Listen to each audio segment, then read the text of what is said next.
ఇప్పుడు మనం 2024 సంవత్సరం ఆగస్టు నెల 1వ తేదీ నుంచి 31వ తేదీ వరకు ద్వాదశ రాశుల్లో 9వ రాశి ధనుస్సు రాశి వారి జ్యోతిష్యం భూత భవిష్యత్తు వర్ధమానం ఎలా ఉందో మన జానకిని అడిగి చూద్దామండి. ఆ జానకి ధనుస్సు రాశి వారి జాతకం ప్రయత్న యోగం బలం చదువు విద్య ఉద్యోగం వ్యాపారం పర్సనల్ లైఫ్ కెరీర్ ఎట్లా ఉంటుంది, నమ్మిన పని ఎలా ఉంది, తలించిన కార్యం ఎలా ఉంది, అనుకున్న కోరిక ఎలా ఉంది చూడు జానకి. లక్ష్మీకళ యోగ బలం అనుకున్న పని విద్య విషయం బిజినెస్ విషయం ఎలా ఉంటుంది, తలించిన కార్యం ఎలా ఉంది.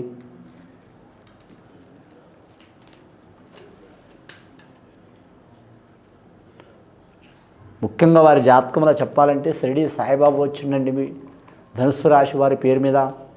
కానీ మాత్రం ఈ ధనుస్సు రాశి వారి జాతకానికి చెప్పాలంటే మాత్రం మూలా నక్షత్ర జాతకులు సరస్వతి మాత పుట్టిన నక్షత్రం అండి.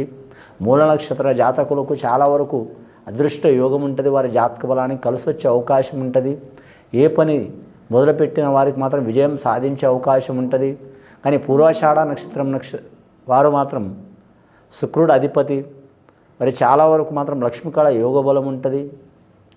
మూల నక్షత్రానికి సరస్వతి అధిపతి అయితే మాత్రం పూర్వాషాఢ నక్షత్రానికి శుక్రుడు అధిపతి కాబట్టి లక్ష్మీకళ యోగ బలం ఉంటుంది. ధన విషయంలో కలిసి వచ్చే అవకాశం ఉంటుంది. మొండి బకాయిలున్న తీరిపోయే అవకాశం ఉంటుంది.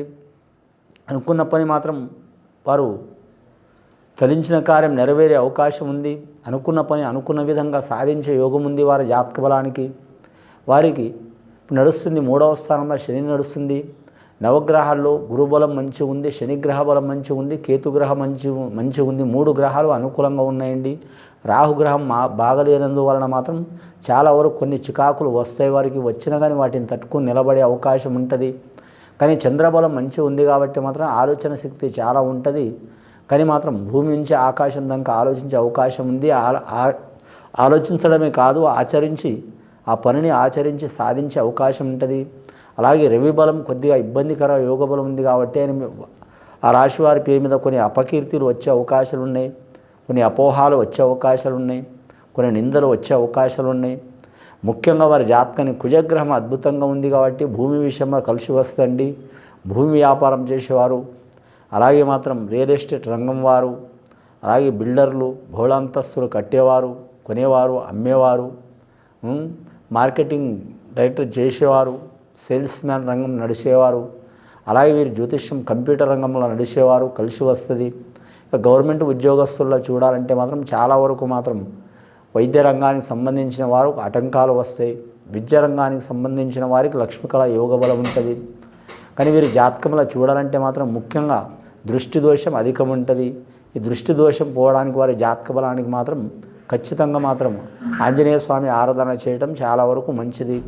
మంగళవారం శనివారం నియమం పాటించాలి. వారి పేరు మీద నియమం పాటిస్తే కలిసి వచ్చే అవకాశం ఉంటుంది. ముఖ్యంగా ఈ ధనుస్సు రాశి వారి జాతకంలో చూడాలంటే శత్రువులు అంటూ ఎవరు ఉండరు. కానీ గ్రహాలు కొన్ని అనుకూలంగా ఉన్నాయండి. 6 గ్రహాలు అనుకూలంగా ఉన్నాయి, 3 గ్రహాలు అనుకూలంగా లేనందువలన నవగ్రహ ఆరాధన చేయటం చాలా వరకు మంచిది. అలాగే మాత్రం వీరిది మనస్తత్వం చాలా వరకు మాత్రం ఆలోచించే మనస్తత్వమే అన్నిటి గురించి కాబట్టి శాంతి హోమం కూడా చేయించడం మంచిది. అలాగే అమ్మవారి కుంకుమార్చన పూజ చేయించడం. అలాగే వీరి పేరు మీద చూడాలంటే మాత్రం ఆరోగ్య సమస్యలు ఉన్నవారు 1కి 4 సార్లు చెక్ చేసుకోవడం చాలా వరకు మంచిది. విద్యార్థులకు విద్య విషయంలో కలిసి వచ్చే అవకాశం ఉంటుంది. కానీ వైద్య రంగంలో పరిశోధన చేసే వారికి తిరుగు ఉండదు. సైన్స్ రంగంలో పరిశోధన చేసే వారికి తిరుగు ఉండదు. బిజినెస్ రంగంలో చేసేవారు కొన్ని ఇబ్బందులు చికాకులు వస్తాయి. వీరి జాతకంలో చూడాలంటే మాత్రం ప్రైవేట్ ఉద్యోగస్తులకైతే తిరుగు ఉండదు. వీరి జాతకబలానికి ప్రైవేట్ రంగంలో చేసేవారికి మాత్రం వారికి ప్రమోషన్లు లభించే అవకాశం ఉంటుంది. కళాకారులకు మాత్రం వారి జాతకానికి కొన్ని ఆటంకాలు కలిసి వచ్చే అవకాశం ఉన్నది. వారికి లేనిపోని ఆటంకాలు వస్తాయి.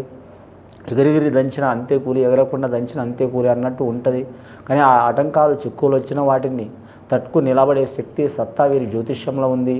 ముఖ్యంగా ఈ ధనుస్సు రాశి వారి జాతకంలో చూడాలంటే మాత్రం పెద్దల మాట ప్రకారం ఆచరించి నడవటం మంచిదండి. పెద్దలంటే తల్లి తండ్రి మాత్రమే కాదు, వయసులో పెద్దవారు కానీ అనుభవంలో పెద్దవారు కానీ వారికి మంచి చెడులు చెప్పేవారు కానీ ఏదైనా సరే అలాంటి వారితో వారు మాట్లాడుకొని ఏదైనా నిర్ణయం తీసుకొని ఒక పని ప్రారంభించడం మంచిది.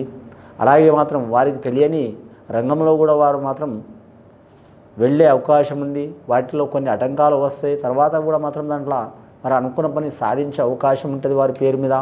అలాగే వీరి జ్యోతిష్య బలంలో చూడాలంటే మాత్రం రక్షణ రంగం సంబంధించిన ఉద్యోగస్తులకు మాత్రం ఇబ్బందులు తప్పవండి. ఐఏఎస్ ఐపీఎస్ రంగం వారికి మాత్రం కలిసి వచ్చే అవకాశం ఉంటుంది. రాజకీయ నాయకులకు మాత్రం చాలా వరకు మాత్రం లక్ష్మీకళ యోగ బలం ఉంటుంది. రాజ్యలక్ష్మి ప్రాప్తిస్తుంది. ఎక్కడ పోయినా వారి మాట చలామణి అవుతుంది.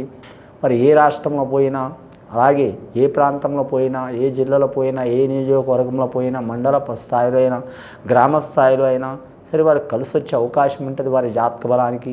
ముఖ్యంగా వ్యవసాయ రంగంలో మాత్రం కొన్ని ఇబ్బందులు తప్పవండి. పౌల్ట్రీ రంగంలో మాత్రం లాభయోగ బలం ఉంటుంది. పాడి పరిశ్రమ రంగంలో తిరుగు ఉండదు వారి జాతక బలానికి. ముఖ్యంగా మత్స్య రంగంలో మాత్రం కొన్ని ఆటంకాలు వచ్చే అవకాశాలు ఉన్నాయి. కానీ చెట్ల క్రియలు నర్సరీ రంగంలో కూడా కలిసి వచ్చే అవకాశం ఉంటుంది. ఇక వీరి జ్యోతిష్యంలో చూడాలంటే మాత్రం ముఖ్యంగా వ్యాపార యోగంలో ఇంకొకటి ఆహార పదార్థ వ్యాపారంలో కొన్ని ఆటంకాలు వచ్చే అవకాశాలు ఉంటుంది. హోటల్ ఫీల్డ్ రంగంలో కూడా కొన్ని ఆటంకాలు వచ్చే అవకాశం ఉంటుంది. అలాగే వీరి పేరు మీద భూమికి సంబంధించిన వ్యాపారం, ఇంకా గృహ నిర్మాణాలకు సంబంధించిన వ్యాపారం, అంటే ఎలక్ట్రానిక్ రంగం సంబంధించిన వ్యాపారాలకు కొన్ని ఆటంకాలు, చిక్కులు, చికాకులు వచ్చే అవకాశం ఉందండి. కానీ ఫైనాన్స్ రంగంలో కూడా కొన్ని చిక్కులు, చికాకులు వచ్చే అవకాశం ఉంటుంది వీరి జాతక బలానికి. ఆ చిక్కులు, చికాకులు వెళ్ళిపోవడానికి ఖచ్చితంగా మాత్రం సంకట చతుర్థి రోజు మహాగణపతి హోమం చేపించడం చాలా వరకు మంచిది. సంకట చతుర్థి రోజు మాత్రం సద్బ్రాహ్మణుతో మాత్రం మహాగణపతి హోమం చేపించడం కానీ, లేదా సంకట చతుర్థి రోజు వారే మాత్రం గణపతి విఘ్నేశ్వరుని ఆరాధన చేయడం చాలా వరకు మంచిది. కానీ మంగళవారం నియమం పాటించడం మంచిది వీరి జాతక బలానికి. అలాగే వీరి జ్యోతిష బలంలో చూడాలంటే మాత్రం వీరికి ప్రయాణాలు అధికమవుతాయండి. వీరి పేరు మీద ఎక్కడ పోయినా సరే ఆ పని సక్సెస్ అయ్యి వచ్చే అవకాశం ఉంటుంది. సన్నిహితులు చాలామంది అవుతారు వీరి జాతక బలానికి. శత్రువులు కూడా మిత్రులుగా మారే అవకాశం ఉంటుంది. ఇక వివాహ విషయంలో, కళ్యాణ విషయంలో ఏమైనా ఆటంకాలు ఉంటే అవి తొలగిపోయే అవకాశం ఉంటుంది. సంతాన విషయంలో ఏమైనా సత్ఫలితాలు లేకుంటే ఆ సత్ఫలితాలు కూడా కలిసి వచ్చే అవకాశం ఉంటుంది. అంటే సంతానం లేకపోవటం, కలగకపోవటం, కలిగి నష్టం రావటం, సంతానంతో ఇబ్బంది రావటం, సంతానంతో ఇబ్బందులు పడటం, లేదా ఏమైనా వారి మాట వీరు వినకపోవటం, వీరి మాట వారు వినకపోవటం, అందరితో గొడవలు, చిక్కులు, చికాకులు రావటం, సదా కిరికిరి, ఏదన్నా ఇబ్బందుకరమైన పరిస్థితులు వస్తే కూడా తట్టుకునే శక్తి, లేదా మాత్రం ఆ చిక్కులు, చికాకులు తొలగించుకునే యోగ బలం వీరికి కలిసి వచ్చే అవకాశం ఉంటుందండి. ముఖ్యంగా వీరి జాతక బలానికి మాత్రం మహాగణపతి హోమం తప్పకుండా చేపించాలి, లేదా గణపతి ఆరాధన చేయాలి, నవగ్రహాల పూజ చేయాలి. ఇది విని చూసి ఆచరించే వారికి గొప్ప ఫలితాలు కలుగుతాయండి. శివం భూయత్.